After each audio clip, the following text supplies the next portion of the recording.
Welcome to Season 2 of Cosmic Crit. I'm Jabert, your android who isn't an android any longer, but still loves you dearly.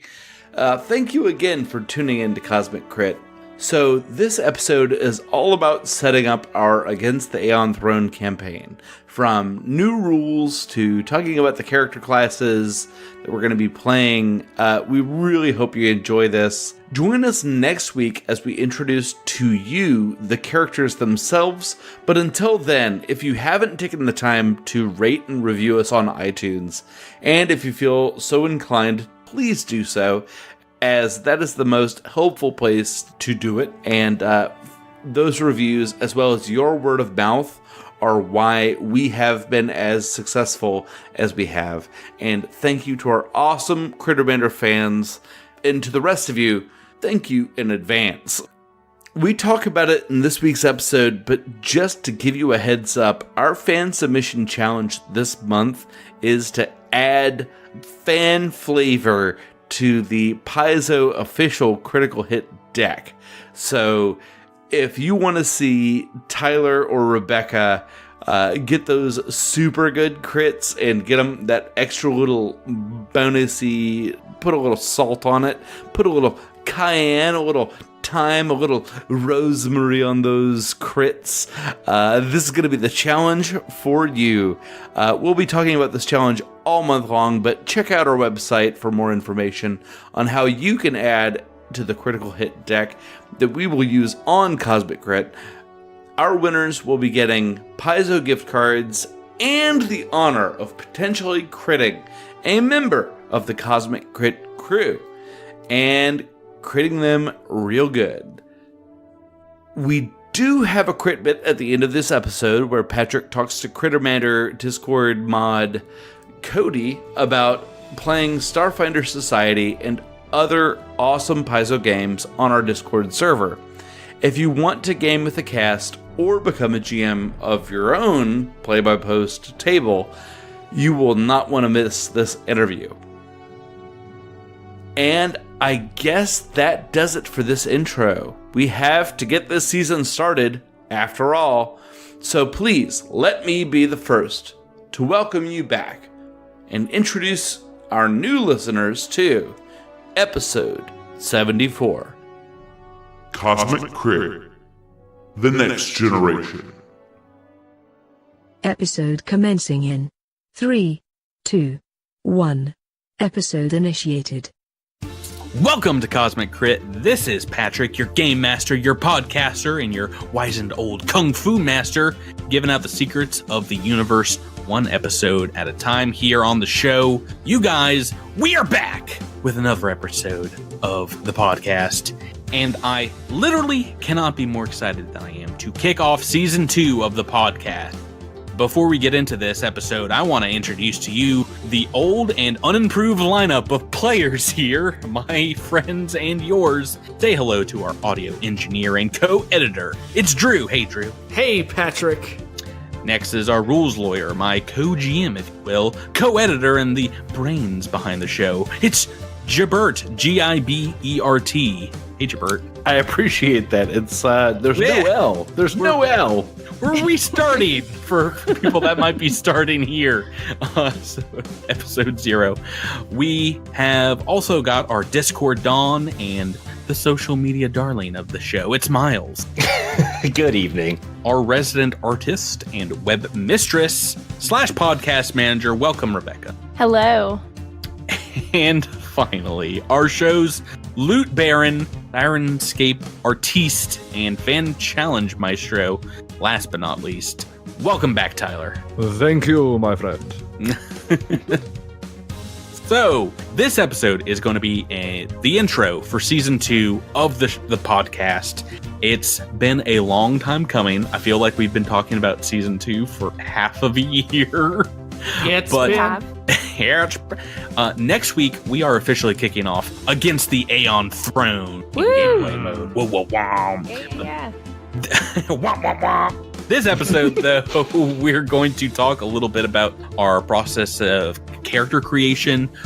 We are going to reveal the 5 classes that you all picked and talk a little bit about the AP and Aeon Throne and the Aslanti, as well as some background information for the season. And yeah, lastly, I just want to hype up how excited I am for the season, the road that lays ahead of you all. I've been prepping story elements and encounters the entire year of 2019. I just can't wait for you guys to get to hear, you players get to play what the good folks at Paizo have cooked up.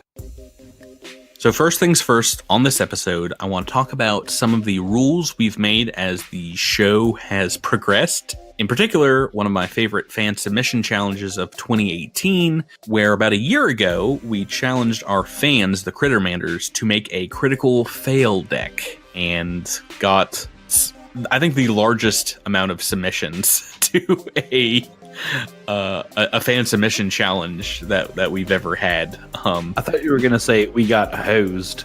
That's what it felt like. Also true. Yeah, maybe more even than the titles or the names for the ship, the Drift Rider. We got a lot of critical fail deck submissions. So whenever someone on the podcast rolls a natural 1 on their attack, and they also fail critically, which means, you know, their attack with that 1 was also a miss, then we pulled a card submitted by one of our fans.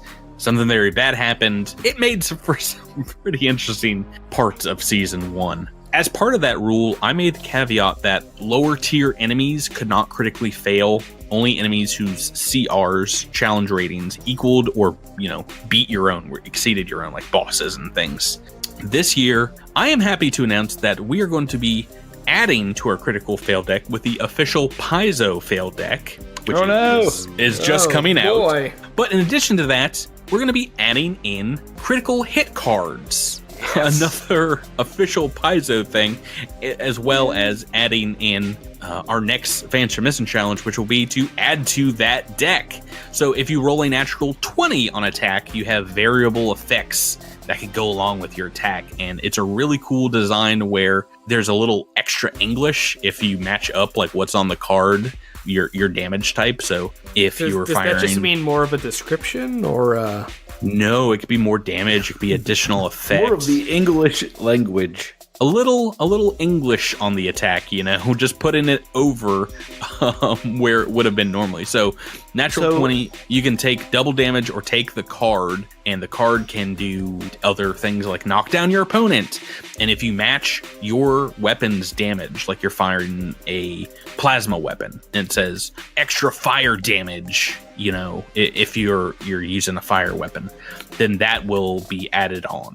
So I know this has come up on a few other podcasts, and it comes up in every game where they use critical cards. What will the interaction be like between like double damage and the card? Like, do you get double damage and the card, or is it one or the other? You pick, and you have to pick before you find out what the card will be. So you can say, no, I just want my weapons effect, or you can say, let's pull a card, let's go crazy. Now, the question I have for you all, and you can make this decision as a group, vote if you'd like. I want to ask you what we do with the lower tier enemies. Now, my plan was to not allow lower tier enemies to, when they critically hit, take one of these cards. But if you want to allow them to do that, I was going to amend the rule and also allow them to pull critical fail cards when they critically roll a natural 1. So basically, these lower tier enemies, like if you're going up like a gang of thugs who you outrank, you're more powerful than. If they roll 1s, then they will get those critical fails. But if they roll a 20, they will also get a critical hit card, regardless of level. Now, that is up to you. What do you guys want to do for season 2 of the podcast? I'm inclined to let them, because if the roles were reversed and we're lower CR than the enemy we're up against, then we benefit or are punished, depending on the situation. Well, I was about to say, this only affects these lower tier enemies. No matter what, if you guys roll a 1, crit fails coming. If you roll 20, you have the option to use a critical hit card. No, I realize that. I'm just saying, like, for fairness, I mean, to NPCs, I mean, like, I feel bad for these poor little enemies. So I'm just saying, like, if roles were reversed. All right, Rebecca, calm down. I disagree. I think that we should leave it the way it is because I don't want. We're still gonna. If we crit one of these guys, we'll just take the double damage, even if we don't take a crit card because we can't take a crit card against them. But that means that I guess if they crit us, they'll still do double damage. So. Oh yeah, no, they can still crit. Yeah. They just won't be able to pull a card. If these are anything like, sometimes getting a card or having an enemy pull a card on you is better than the double damage, because if they're anything like the Pathfinder critical hit, critical fumble decks, sometimes the card not necessarily works in your favor, but you're like, okay, I can mitigate this a little bit better than just, here's an advanced swoop hammer to your face. Yeah. Welcome to knockout. See, I would agree with that. When have we ever been that lucky, both of Mr. Spear of Fates? Good point. I would agree with that, except that we're asking our listeners to add critical effects to the deck. That's true. And we've seen these things before, right? We know what's coming. Asking before, those come. My vote would be to allow the enemies to pull crit hit cards, but also have to pull crit fail cards, because I find it very annoying that you can have a level 1 so-and-so, and I can roll a 1 against it and possibly crit fail. But it can roll all the ones it wants, and there's really no consequence to it. I want there to be consequences to those, so I like having all cards all the time. It's total mayhem. I love mayhem, and that would be my vote. We've heard both sides of the argument. Let's take that vote. Who wants to keep it the way it is? Lower tier enemies can't crit fail, can't crit hit, and pull a card. That's me. Me too. Ooh, a little Raimi and Andis agreement. Drew, right? They have names. Oh, yeah. They have names. Drew, do you want to stick that way too? Yes. Okay, all right. We're outnumbered. Sorry, listeners. You ain't getting one over on us this season. Now, mind you, that's sorry, season 1 full BAP characters. Guess what? It's a critical hit card from JJJ where it does so much damage that the damage reflects back at you. So you one-shot your enemy, but you also deal deadly damage to yourself. You smash through the enemy, but you hit so hard you launch yourself into orbit. And now we'll revisit this at the end of the season. We'll see how this affects gameplay. But I'm pretty excited about the decision you made.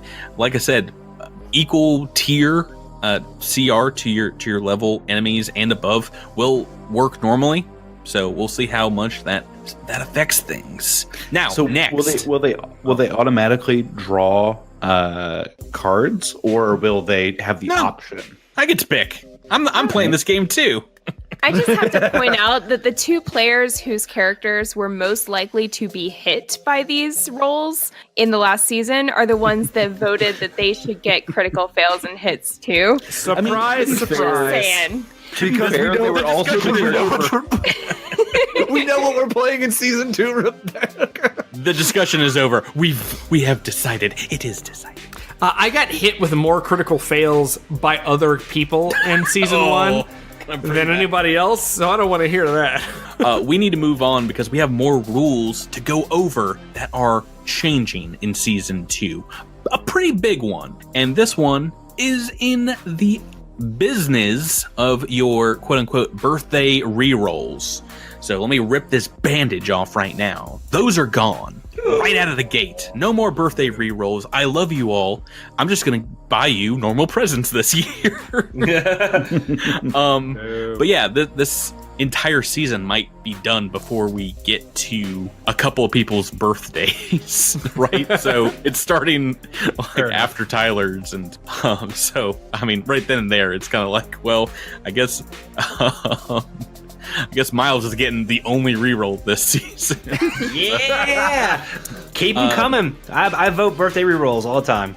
I think you're going to be excited because instead we are going to be adopting a hero point-like system, very similar in addition to Pathfinder, but a little different. Everyone gets 1 reroll per volume of the AP from this point out on the podcast. Oh my. Does that make sense? Interesting. So you have more, which means starting next week, you can re-roll any single D20 for the next book, The Reach of Empire. I assume this is a use it or lose it reroll. Oh, Tyler, you sweet, sweet boy. Of course it is. Please do not roll over between books. You cannot gift them to someone else. They are yours, and if you don't use them, they are gone forever. All right. So I imagine we get to the end of book 1 and you haven't used yours. You're going to be like, oh, geez. Oh, boy. Yeah. Fans are going to kill me if I don't get to work. And I trust we will track the usage of these somewhere that we can centrally locate them. Yes, yeah, we're going to have Okay, a little note in Roll20, a little board with each of those. There is a price for this unbridled generosity that your GM is giving you right now. A bit of a trade-off. Oh, here we go. Because I should get a special power as well. And I am not going to get a reroll. That's unfair. But once per book, if I do not like a single critical fail card that is pulled, I'm going to swap it out for any critical fail that I feel like fits the scene. No. What? Once Is that a critical fail for either side of combat or just your side of combat? Oh, I said my words very carefully, Drew. Any single critical fail that someone gets. Get to swap it out. For anyone that I want. I don't like this at all. This is It's gonna be great. I'm gonna pour through each and every one of those cards. Oh, man. The reason I wanted to add these different rules in, I want to keep this game as exciting and fun as possible. I think you guys are gonna probably have some good uses for those rerolls. There's critical fails that are just fortitude save or you're dead. Now, don't you worry, Tyler. I'll save that one for you. We have some other rules changes as we go along. For the most part, though, we are playing against the Aeon Throne as straight from the core rulebook as possible. Poisons are deadly, 0G combat is disorienting, and weapons are as expensive as they have ever been. We play combat very much by the book, and this season, that's going to be more important than ever. So let's get into it. Let's talk a little bit about what people out there listening can expect from this season. I first want to talk about kind of expectations. This campaign is a good deal shorter than Season 1, first off. We are running another adventure path from Paizo. The adventure paths, if you don't know, are pre-written adventures. They come in paperback volumes, and you all can guarantee, listeners out there, are the best way to get into playing Starfinder. I think it's the best way to learn how to GM. And if you're listening at home and want to play Starfinder, you got a hankering to bust it out with your friends. It is a great place to start. And this AP, Volume 7, Reach of Empire, is great as well. You got all your monsters, your plot points, dialogue, DCs, difficulty classes in each volume, and in my humble opinion, they are, almost all of them so far, instant classics. We played through Dead Suns last season. That was 6 volumes. So like 6 different chapters. And this season, against the Aeon Throne, the second AP now, this is a 3-volume adventure path. So I just want to talk to you all and ask what you think will come from a shorter format of storytelling. We're going basically from levels 1 to 7 with these characters. I would imagine there's going to be a little bit less homebrew in these games. You would think, but then how well do you know me, Miles? I mean, I know what you told me. Pretty well. Well, you would think that, but the other thing that you have to understand is when we were doing Dead Suns, it kind of felt like 2 trilogies stacked on top of one another in this huge film. Mm-hmm. I did not have the script for that, the end volumes when we were playing the AP. I have all 3 volumes of Against the Aeon Throne already and have planned out already, like, where you guys can fit into this plot and what other stuff we can do. So I think there might be a little more cohesion in the storytelling and like integration of your backstories. I hope that you'll find that too out there, listeners. Yeah, just don't write checks your butt can't cash. There might be less time in the adventure itself, But yeah, I think if you listen to season 1, if you like season 1, you know I've got something up my sleeve. So was there a question in there? Probably, but we're Okay. moving on. That's fair. That's fair. Right, so that leads us into the meat of this episode. The main thing that we're going to talk about is your choices in character classes for season 2. Are you all ready to dive into this season and talk about what is to come and what you are literally bringing to our figurative digital table? Ba-na-na-na-na. Great. So yeah, let's start with Jabert.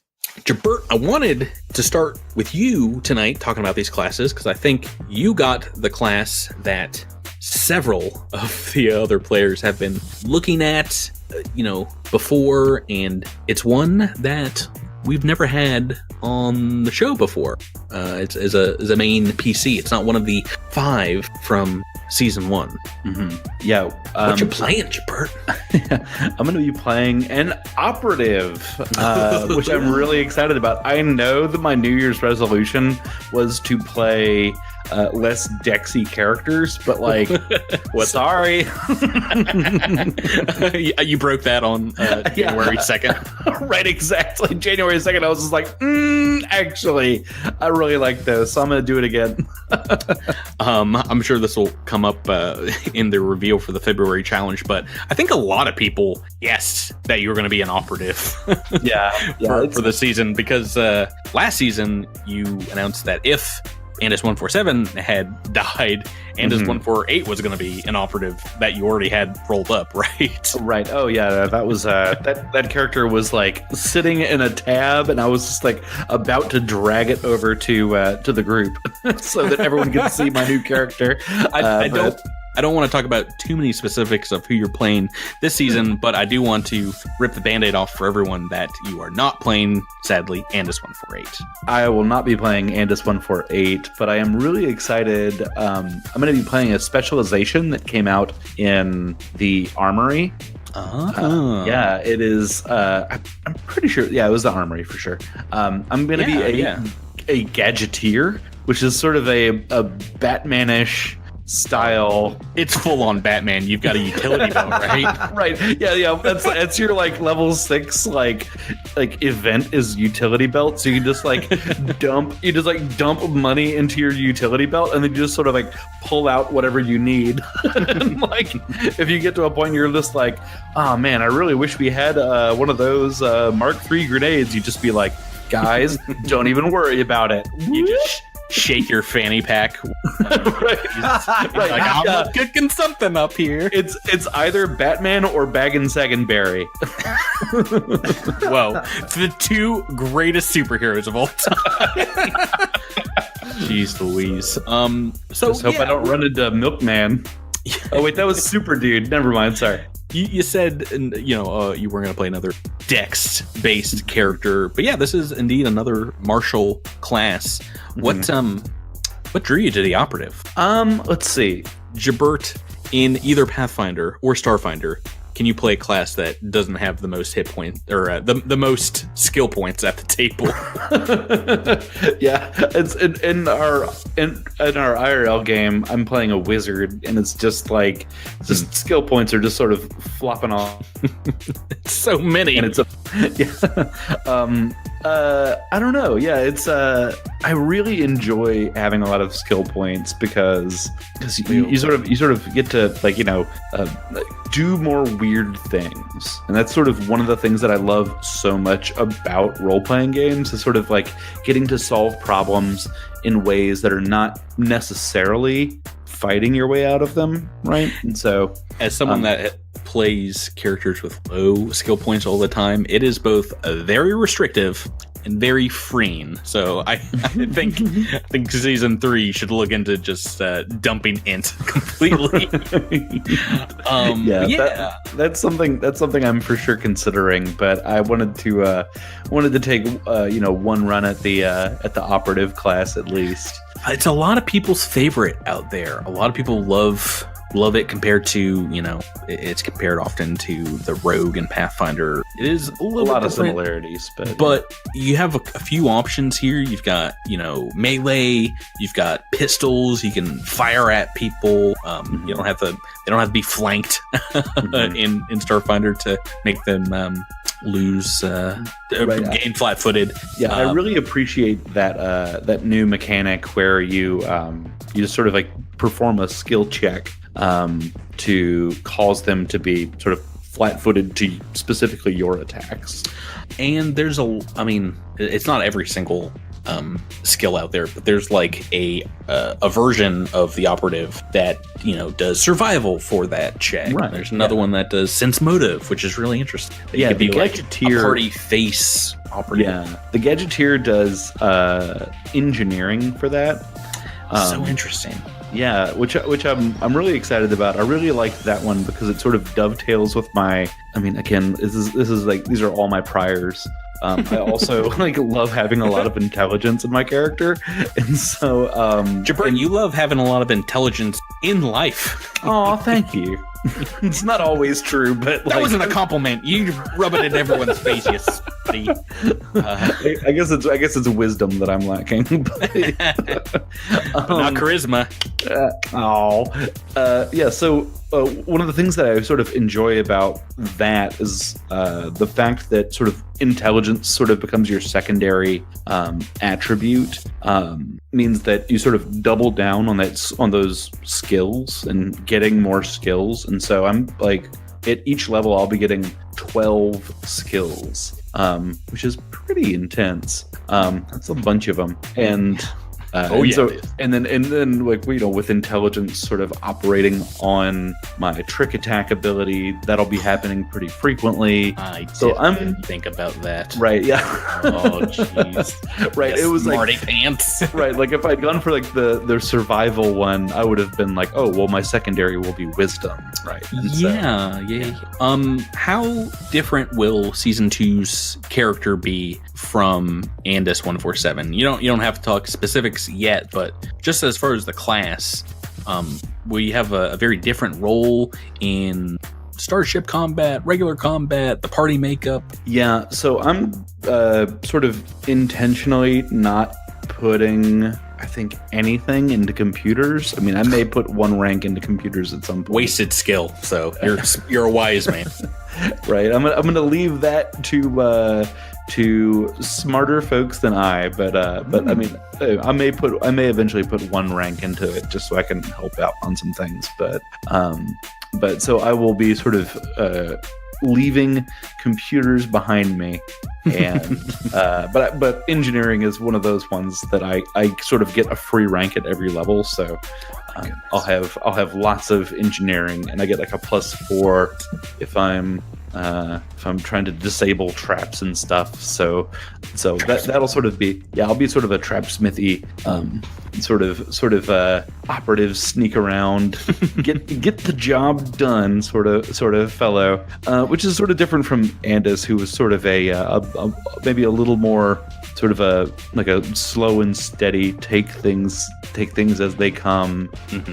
Enter a situation. Andis was a little bit more of a slow and methodical, sort of come in, analyze the situation, collect some data, try to solve the problem. I think this one will be much more of a fly by the seat of the pants sort of, just like, well, I know what you're playing, so I can guarantee that duct tape might be involved in some engineering. Right? Yeah, that's mostly what's in my utility belt is duct tape. Spit, yeah, just elbow grease and metal duct together, hoping they stick to one another. Awesome. Well, I cannot wait. First operative. Me on too. The season. Let's go to another player now and talk about a class that we have already seen on the podcast before, but not really. Tyler, can we talk about your chosen character class? Yes, we can. Tyler, your chosen character class needs to fix that chair you're sitting in. No. Well, yes, that's true. My chosen character class would be able to fix the chair I'm sitting in because my chosen character class is the mechanic. Oh, following Jabert's footsteps, right? No. Well, a little Pretty bit. big exception to that. A little asterisk, maybe. I have seen it mentioned in the Discord a few times about how people were dying for someone to play a drone mechanic. I am happy to step into that role and play the drone mechanic. I am very excited about this. I love both versions, Exocortex and drone mechanic, but I'm very excited to have drone now because it means that we're not going to have a crew of 5 next season. We're technically going to have a crew of 6. Oh, I mean, yes. Yes, but I do feel like the drone is going to fulfill a very specific role, which is the role of having you enjoy murdering something. Are you literally giving this dog a bone? I mean, that's the best way to say it. This thing is going to get wrecked a lot. I will never roll an attack roll against it. Now that you've told me your master plan. Oh no, come on, don't give me that. You'll be sitting there and be like, well, we'll roll a D8 and see who hits. Oh, drone. We'll see. I've played Starfinder Society with Crittermanders out there before that have had a drone, and I think I've taken some down. I don't feel bad about it as when I drop their actual PCs, but it feels pretty good. So let's talk what drew you to the drone mechanic. Well, I wanted to. After coming away from a Dross, who was a low intelligence score of 8, int of 8 kind of guy, and I think I mentioned this. Bert mentioned his New Year's resolution, and I think it was in mine as well. Is I really wanted to challenge myself to. I've never played an intelligence-based character. Period. Well, I mean, not in any amount of like in-depth seriousness. I've like tampered with some high intelligence characters before, mainly in our FFD 20 campaign. I was an alchemist, I believe, which was the most I've ever. But are you saying that you're going to be like primary int with this mechanic? Primary int. So he will not be. It's not going to be a maxed out intelligence at level 1. I did want to. I wanted to make him more of an all-rounder and something. He's got a backup buddy. Yeah, I feel safe to say like the first feat I chose was skill synergy because I wanted to pick up more class skills. I want this guy. I'm very excited actually with how Jabert and I's characters are going to interact from a skill standpoint because I feel like we're going to have a decent chunk of overlap, but also enough unique skills that we don't have that'll be able to define the character into a unique slot in the party. But I think they're going to get along really well in terms of just having that high skill threshold. So yeah, and there's a good deal of skill sharing season 1 between Knack, Raimi, and Andis. I feel like those 3, the quote unquote nerd squad of season 1, did well to. I can't think of a skill that kind of fell by the wayside between the 3 of them. Yeah, there wasn't much. I did combo the mechanic choice with I took the scholar theme. Okay. It's big smarty pants is what you're saying. Big smarty pants. I chose for the bioengineer because what I wanted to do with this mechanic, I didn't want just to have a robot, which I think is a lot of what mechanics tend to do is just, here's my robot. I wanted my drone to be this unique creation that combined biotech and roboticism to try and create sentient life via the highest levels of technology and bioengineering on the highest levels of technology and roboticism. Basically, like, let's take the biggest, baddest monster and make it even bigger and badder with roboticism and bioengineering. So that was what I wrapped this mechanic around, was that thought. So not a drone mechanic a la the Starfinder iconic Quig, who's kind of like a grease monkey, with a little flamethrower, but this is going to be an elite, erudite, very, very high tech mechanic. Is that what I'm hearing? Right. Yeah. Very much. I'm excited. I'm excited to play something different. I'm excited to challenge myself to think with a character who isn't strong, isn't so combat effective, and mostly has to rely on his intelligence to make his way in the world. Awesome. All right, next. How about now we get to Rebecca? Hi. Hey, Rebecca. How are you doing? Pretty good. I am excited to talk to you. Do you know why? Why? You're going to break us out of these boring martial classes, right? Yeah, who needs core classes? Oh, well, yeah, who needs hand-to-hand combat or shooting? And who needs the core rulebook? What did you decide to play at level? I went with Witch Warper, which is part of the playtest for the player handbook coming out later this year, right? Oh, yes. We have all the rules from the playtest. We weren't able to play during it to provide feedback, but we're pretty excited to run through the Witch War. Pretty awesome class, right? Yeah, totally. And I haven't done a whole lot of research on like what other people have found during playtests, so I'm going into this totally blind. We'll see how it goes. Well, actually, the reverse was true because when we started the podcast, people were not excited about the Solarian. That's true. Yeah, people continued, in fact, for months to be like, Solarians are so underpowered. And yeah, that's turned out to not be true, as Alindra proved. Oh boy, yeah. I'm still feeling heated under my collar from the supernovas and the stellar rushes and everything else. Witch Warpers look different though, right? It does have these kind of mystical, magical properties, like a mystic, like a technomancer, but is the first charisma base spellcaster in Starfinder. Yeah.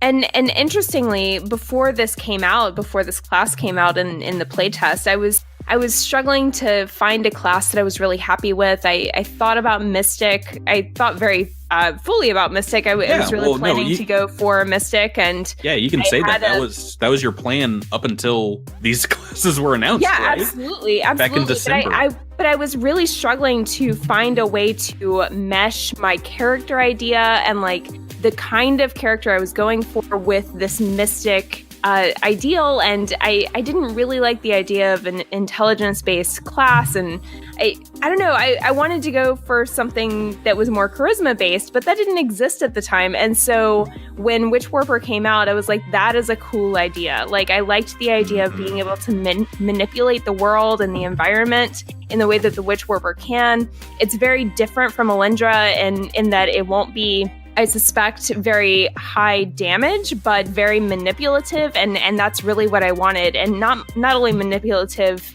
in her powers, but also as a character, like as a personality. So that's really what I was trying to go for. So class it really meshed very well.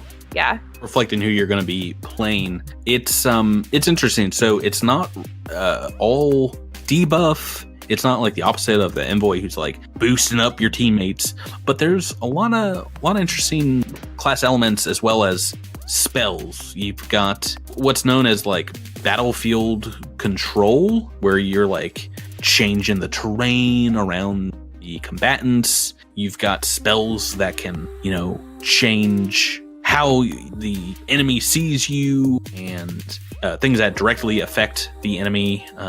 Spells, of course. It has an interesting spell list, which I'm sure will change once the main character operations manual comes out. But yeah, I mean, there's not too much else to say, except I think this is going to be a wild ride with you playing a Witch Warper in this party. Do you want to go over some of the chief abilities? Yeah, we can.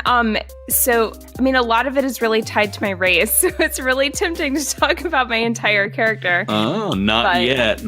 But what? I know. What's the main thing that a word gets at level 1? So at level 1, of course I get spells, but on top of that, I get what's known as infinite worlds. So I can make it so that an area is, essentially just difficult terrain. So I can manipulate the terrain of a particular area to make it more difficult to combat or move through. Yeah, and I'm just looking at this. It says medium range, but it's 100 feet plus 10 feet per witch warper level that you can like buckle the ground underneath people or like make rocks shoot up out of the dirt. I don't know how you'll stylize it, but that's pretty interesting. Yeah, I think it depends on the terrain. I mean, if we're on a spaceship, it's going to be different from on a planet, but yeah, for sure. So we'll see how that plays out. I mean, it kind of depends on, I mean, it would have, of course, affect my own party members in addition to my enemies. So I have to be really careful as far as melee, and not, negatively impacting my own team. But no, go for it. Just blast them with a explosive blast. They'll be fine. Yeah, we'll see. They'll be fine. It'll be fine. Next, I want to talk to Miles. Miles, I was very excited to hear about your class choice because I thought from your character designs that originally you were going to go another way and pick a different class based on your character. And when we first started talking about the way you were, thinking, it made me think originally you were going to go melee soldier. Right. But that is incorrect, right? Yes. What did you end up settling upon at level 1? I am going to be a melee envoy. Oh, no. No more envoys. Say it isn't so mild. It is. It is so. Oh, an envoy, but pretty specifically a melee build of the character? Yes. All right. One thing when making my character is that this particular character is a lot more social than I designed Raimi to be in terms of his character. And I thought it would be neat. I mean, one thing I noticed throughout our first season was how much of a linchpin the envoy class was. Don't remind me. And how many times it did pull us out of the fire. But I thought it would be interesting because it's not often associated with a melee character. And it would be kind of interesting if maybe that character, instead of just saying get him, is maybe yelling, focus or, charge, and is leading the charge and taking more of a full frontal kind of leadership role in terms of combat. Follow me. Attack who I'm attacking. Exactly. Interesting. So with some of the other abilities, Knack was very focused and excellent at buffing, healing, giving those stamina boosts. Mm-hmm. Do you think your character is going to be spending more time, fighting, like doing full attack actions? Or I think so. I don't think he's going to be quite as support heavy as Knack was. I think there will be moments, obviously, because a lot of these envoy improvisations are things that you can do on the fly, and I don't necessarily have to, spend a movement or standard action. Yeah, I mean, there's just tough decisions you have to make when the action economy gets tight. Right, and there are other things that I know, having been reading the different improvs that the envoy has, there are other avenues I may take. So it may not just be, watch your step and clever feint. I may choose different things. However, one thing that is 100% going to be used is get 'em. Oh no. I've heard enough of that in the last. There's your season 2 spoiler right there. We're having get 'em. I love it. Gross. Okay, I'm excited to see that in action.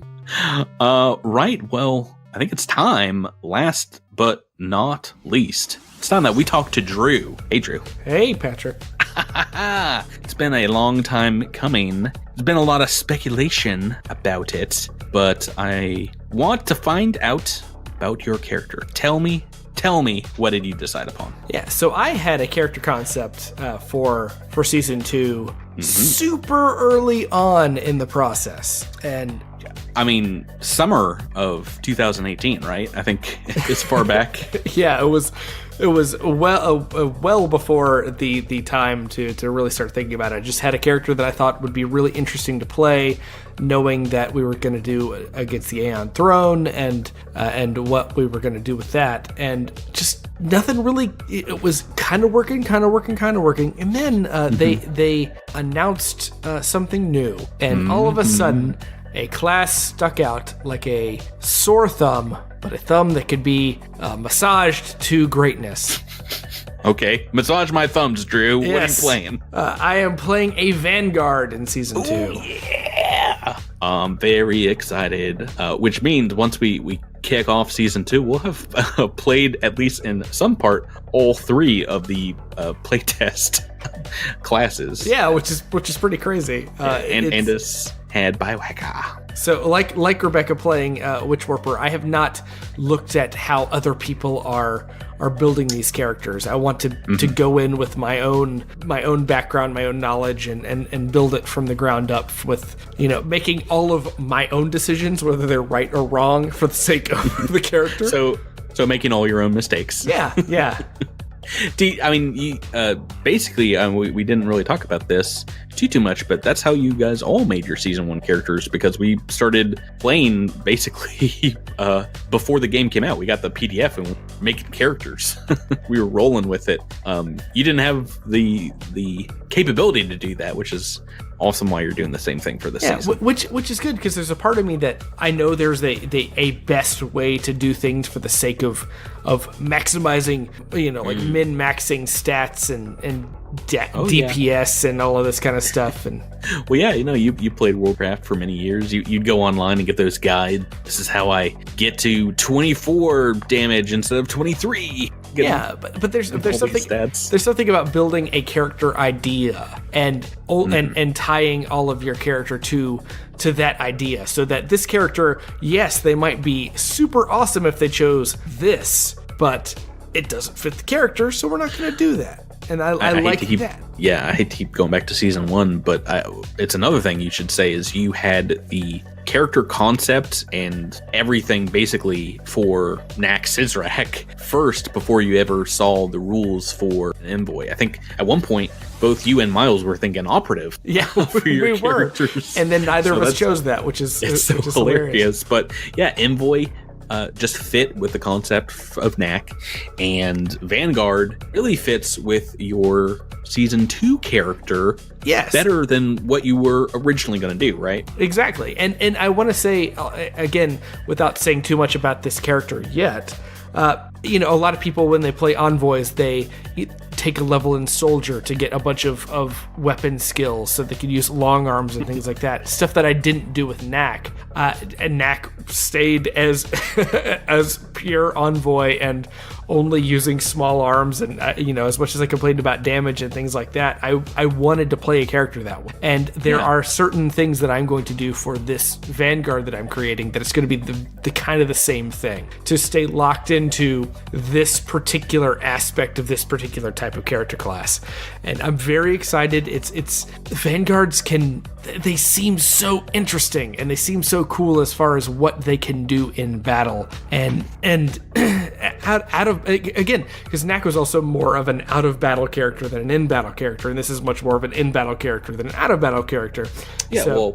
Martial and of course melee are going to be up in the scrum in the fights there. Yes. The front line. Going to be hitting people in the face. Entropic strikes is what the Vanguard have. Pretty interesting class. We don't have much lore about it. We have what the developers at Paizo are willing to share about Biohacker, which are in Vanguard. But we're going to be making up a lot of stuff to go along with this class, which the majority of which I'll tell you right now, it's coming from you and your original character concept, which I'm very excited about. But maybe we should say, what were you originally going to play before these playtest classes came out? So, spoiler warning, when I was creating this character, it was going to be a Solarian. Ooh boy. So that was like I'm going to be a melee, like all up in combat Solarian. And you had some ways that you were going to be very different from an Elendra Valis, which was exciting. Yeah, my weapon type was going to be different. It was going to be... So the thing about Solarians is that based on the weapon type that you choose, the type of damage that you do changes a little bit. I was going to... Yeah. and my character was going to have different, going to go more into the graviton attunement side of things, which has some pretty crazy powers that you can employ in battle that may not be, may not be the highest damage, but fit the character concept. But then the Vanguard came out, and it's just like, oh, this is so much better. It fits so much better with the idea that I was going with, and I'm super excited to see how this all plays out, to get those entropic strikes in, to get in there and soak up some damage and deal some damage and have those reaction attacks that pop out there. The attacks of opportunity that we've learned about recently on the podcast. Well, not just those, but there are specific reaction attacks that Vanguards have. Oh yeah, no. Depending on what hits them, which is going to be a whole other aspect of combat that it seems super different. An interesting class, and it's got some abilities. You can take a look at all these classes through Paizo's website. They're up on a lot of the system reference documents online. I think Archive of Nethys has them up, hopefully, at this point. And take a look. It's got the entropic strike as that main punch or kick. It could be like any body part, or it can be from anything that you happen to be holding. So if you hold a melee weapon, the main thing is you can choose a couple different damage types, including bludgeoning. So you're kicking and throwing elbows, or it does an energy damage as your impact is sending waves of entropic energy through the target, crushing it, dissolving it, whatever it does, and it can do acid damage, which is so crazy. Yeah, acid damage at the early levels is pretty interesting, just because I feel like nothing has acid resistance until fairly far in. Although that was AP1. We'll see what happens in AP2. So I'm very excited not only to have some new and different classes that we have not seen before, different archetypes of classes, but also to have these new playtest classes, these character operations manual classes to play around with. Season 2 cast of characters is going to be really different from Season 1 cast. It's going to be a weird party makeup. Will we make it work? Probably not. Yeah, I'm curious to see who dies first. Place your bets. Everybody challenge, plays right? on me. The death. Everybody plays it on me. Patrick couldn't kill a Dross. He's gonna take that out on this guy and murder him immediately. It's so funny, and this will probably come out as we talk about the actual characters themselves. How tied we were to our Season 1 characters and really cared about them, and then I kind of built this guy to go in and just get taken out as easily as possible. You say that. I don't want to get murdered, but I don't either. Yeah. I'm going to take a lot more risks. We'll see how it goes. This is going to be a more risk-taking season. That's what I will say. Yeah. Promises, Drew. My nickname in Season 2 is going to be Tyler, find the full cover Pierce. Wait, you don't want to pierce full cover, though. That's not going to work. Yeah. Penetrating long arms against Tyler. But yeah, lastly, before we wrap up here tonight, thank you guys for explaining what classes you're picking.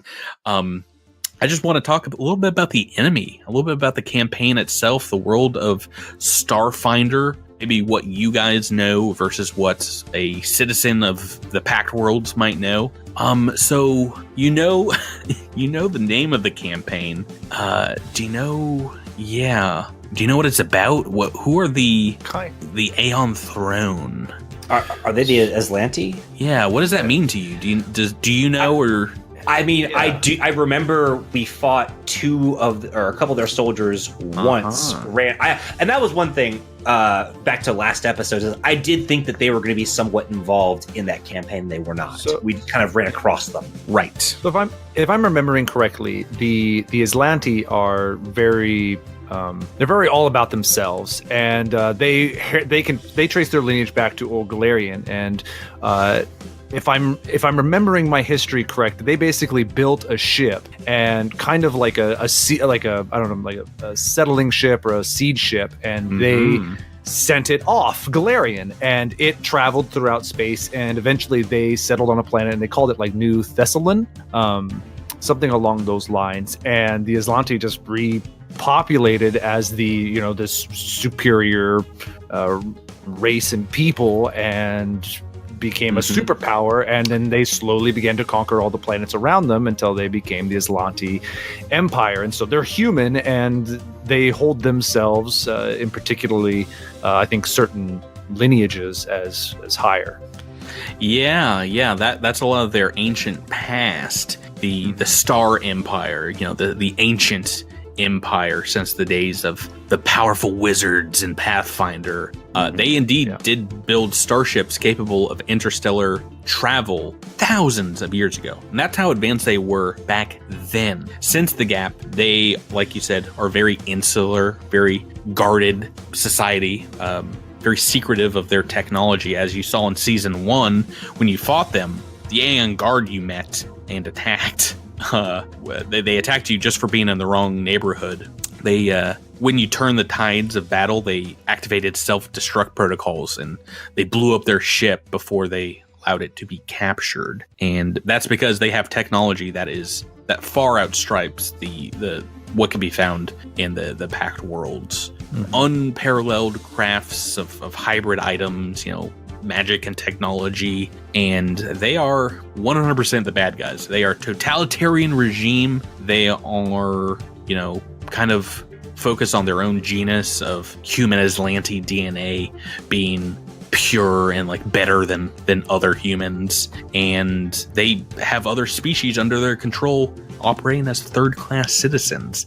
These are bad folk. Knowing all that, knowing perhaps your odds, do you think going up against this, evil behemoth in Season 2, does anyone here feel like the characters you just made up might not be ready for the job at hand? I mean, it's likely. Yeah. A little bit. My character is extremely ready. Oh, Drew. Well, even if you had said no, it's too bad, because that's the end of this episode. It's time to go and play. I can't talk anymore about playing Starfinder. We got to get to playing actual Starfinder. This episode is over, guys. Thank you for joining me for this kickoff of Season 2. Thank you. Thank you. We'll see you next time on the first episode of Gameplay, Cosmic Crit Season 2 Adventure against the Aeon Throne. Say goodnight. We'll see you in Season 2, everyone. Good night. See you next week.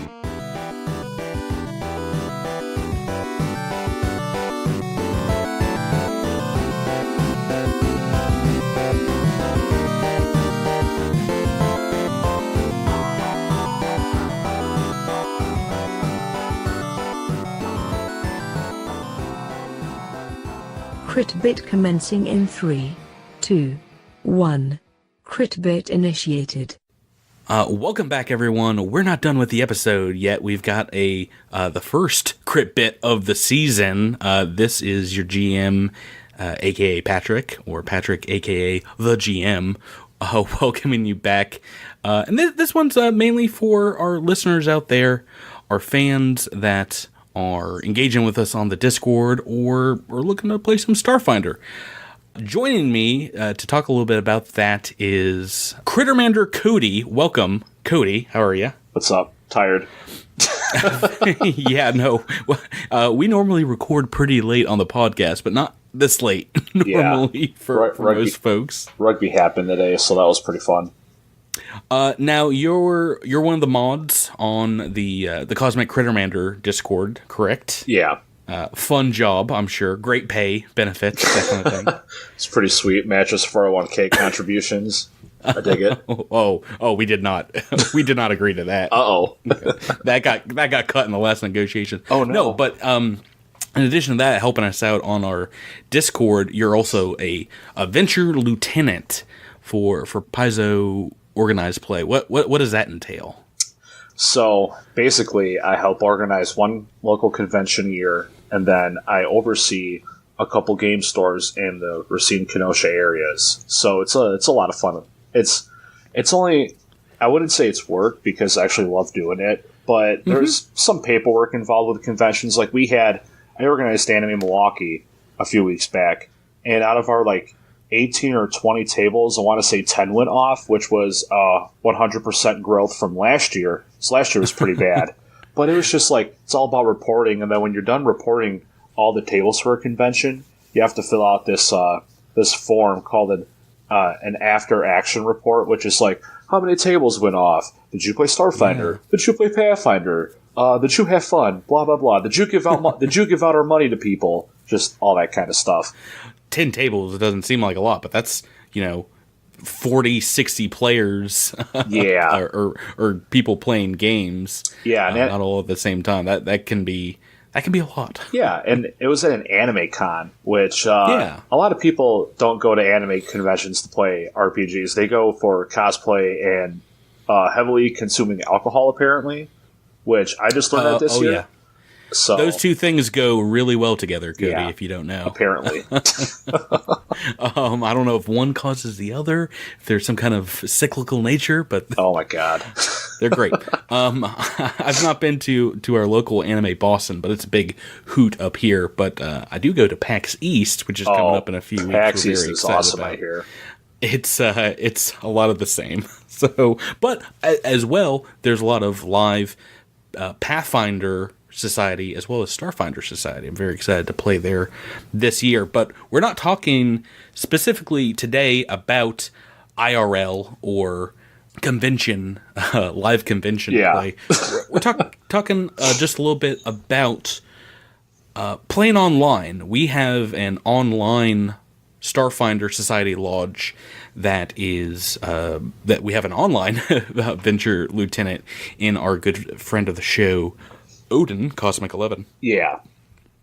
And we've been gaming for almost a year now online.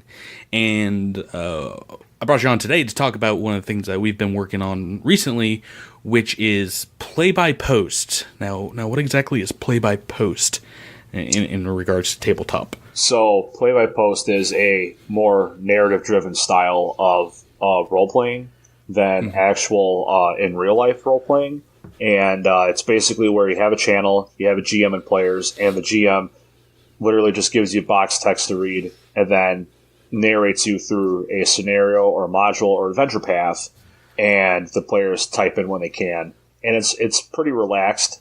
I've played a couple games where some GMs are pretty they ask you politely to post once a day. Some are more lenient than that, but yeah, it's pretty fun. I'm running 2 APs right now, and yeah, it's a lot of reading. It's a lot of catching up to do. A society scenario, very different from running a full AP, I imagine. Oh my god, yeah. Well, yeah. So when I first heard about play by post, it was on. I mean, it was called that because it was done on forum posts, and I know a lot of people play on Paizo's online forums. Yeah. Whether it be society or, longer games and formats. And those are, exactly what it sounds like. You put up a post and then it's available for everyone else to read. We're mainly organizing play by Discord, play by post, which is... I like it a lot better. It's a little different, yeah, but it's kind of the same in that you don't have to, constantly be looking at the game. You can, just log in to check on your game and see what everyone's written. But usually, I feel like people are more active on Discord just because it is like a live chat feed, live text feed for game rooms and things like that. It's unique in that you're able to get notifications and set them up on your phone, your PC, or your tablet. I have Discord on my PC, my phone, and my iPad. So when I'm at work and I'm on lunch, I can actually respond to my games. So I suck at Discord. Ask any of the mods. I'm terrible at Discord. And I had to look up a couple things on running a play by post, because I've run in real life tabletop gaming for about almost 15 years now, and there's so much information out there, man. It's a lot to process. But once you get a group going and you send them a Google document so they can type in all their reporting information, and then you get that sent in, and then you make Google slides of your maps, then it just becomes so much easier. And that's what most people do. And I recommend doing that if you're going to run a play-by-post on this Discord, because it'll help visualize combat, and it'll just help run the narrative a lot smoother. Yeah. I've heard of people just using images and posting them to the Discord, but also using your whatever your favorite VTT, virtual tabletop. Oh yeah, that's a good one too. And kind of using them in conjunction with one another. Yeah. There are bots that you can invite into a Discord server. We have them in the Cosmic Crittermander one for rolling dice and playing music and things like that. If you want to get crazy with your games. But yeah, most of the play-by-posts are at a very leisurely pace, like maybe one post a day. Is that like an average? Or? Yeah, I mean, I'm a little slow right now on I'm running Curse of the Crimson Throne. So Zadrin is he's active. He's active as all get out on this on the Discord for Cosmic Crit, and he's playing a barbarian. Hilarious, by the way. But that's a game where right now they went a very curious route with the situation, so now I kind of have to step back and read further along in the adventure path and make adjustments and stuff. And I'm not going to spoil anything because they're kicking butt. But that's one that I've never read before. But it's great. I've heard people having a lot of fun with it. Yeah, is that one that they released in like a hardcover? Yeah, they format, Crimson Throne. The first Christmas I had with my in-laws and my now wife. My mother and father-in-law actually got me the hardcover re-released copy of Curse of the Crimson Throne for Christmas, and they're like, "Oh well, if you and our daughter don't break up, you could run this for us." That is a pretty awesome gift. I would be reading that most of Xmas Day. I was glued to that. I was glued to the first 2 books of that for a while. So we announced on our Discord GM sign up if you want to take a table over here and play as part of our lodge, which has some other minor bonuses if you do become a Crittermander captain. But right now tables are open to be grabbed, and they are named after the different races and species that you find in Starfinder, but you can play whatever. Like you said, you're playing Pathfinder. I mean, I really don't mind if people want to branch out and play any kind of game on your own table. But yeah, A to Z, we go from Azmar area and Android Anteroom to... Is there any Z races? I don't think so. I think the last one we have is Isoki Yurt. It's the name it's Isoki Yurt. Yeah, I was pretty proud of some of these, and some of them I'm like, it's pretty good. Probably could have done better. Oh, I love them. I love them. I think they're great. Very excited for that. But yeah, there's still plenty to sign up. I know that I immediately picked Noir Neighborhood. Signed up for that one. But if you do want to either find a play-by Discord game or sign up to GM one and find players, you can find both of us, me and Cody, on our Discord and ask questions. There's, if we're not there, usually a pretty helpful GM or two that can answer. Oh, absolutely. Before we wrap up, we have a lot of other gaming that we're doing on our Discord, including live gaming via virtual tabletops, usually audio via Discord, and signups for those are through our Warhorn account. We have a Lodge Warhorn account where people post their games, and usually we'll announce them on our Discord first, but it's like a first come first serve kind of thing. So. Yeah, so keep an eye out on the Discord. I know Masked Ferret and a couple other people have just dropped a ton, like literally just a Bible-sized list of games that are coming up. And lots of good stuff on the horizon. Oh yeah, I'm very excited for CritterCon. CritterCon 2, Electric Boogaloo. CritterCon 2, by the time you listen to this, is less than 2 months away when this episode airs.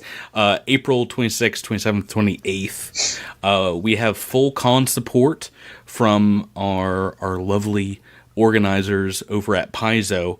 which means a couple of things we're going to talk about more in March and April. But we're going to be raising money for Doctors Without Borders, and we're going to have boons, Starfinder Society boons to raffle on, donate money and get raffle tickets, basically.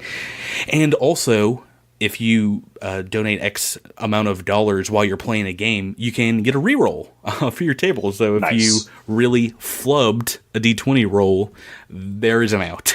And it's by helping a good charity and having a good time. Yep, there you go. We're going to be doing a ton of streaming. I hope to see you there as well, Cody, on our Twitch channel that weekend. Oh, absolutely. I understand it's a busy time of year. Con season is almost upon us. Oh, yeah. We're talking, your Gary Con, your Paizo Con. It's starting up. And CritterCon 2 is happening. Origins is going to be fun, too. And then there's Gen Con. So I'll be sporting my Cosmic Crit wear at all these cons, like the norm. Yeah, no, imagine if you find Cody at one of these conventions, he might have some one-of-a-kind handouts to give you from the Cosmic Crit crew, as he did last year. Oh, it's always a pleasure. Yeah, you're going to find me in my Edros Varanus or my Raimi long-sleeve shirts. Oh, no Knack shirts? Very unlucky. I'm sorry. Cody, thank you so much for being here to talk about gaming. I'm excited for the start of Season 2, but I'm also very excited about some SFS play that's going on our Discord. Oh, it's going to be great. I'm very excited. Awesome. Do you want to give out where people can find you besides in the mod pool for our Discord channel? Oh, yeah. So I'm on a couple different Discord channels, C. Diddy. You can find me on Facebook. Any Twitter? Or? Yeah, I'm faux hipster on Twitter. I made a Twitter in college because I was like, oh, it's edgy, oh, it's cool, and I just retweet a lot of tabletop gaming and memes. So there you go. Also, no one's gonna fault you for that, Cody. Yeah, that's all we do as well on our Twitter. Oh, that's fine. I'm also Bards ROP on League of Legends if you want to play with me, and I'm DERERM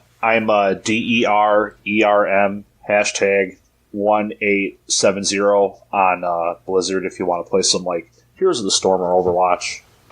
So we get branching out across a couple of game systems. Oh, I play a lot of stuff. My wife and I religiously play Heroes of the Storm. So awesome. And mother-in-law. And you can also meet up with you on our video games channel on our Discord, I imagine, as well. Yeah. I post on there quite often, so yeah, me too. Okay, well, thanks so much. Let's gonna do it for this crit bit. If you guys haven't joined our Discord, we invite you to do that. We've got the link on our website and our Twitter bio, probably a couple places you can find it. But if you don't want to game with us, you can still chat us up about video games or movies or what have you. We're on there pretty frequently. Anyway, that's gonna do it. Thank you, Cody. Say goodnight, everybody. Good night. Bye.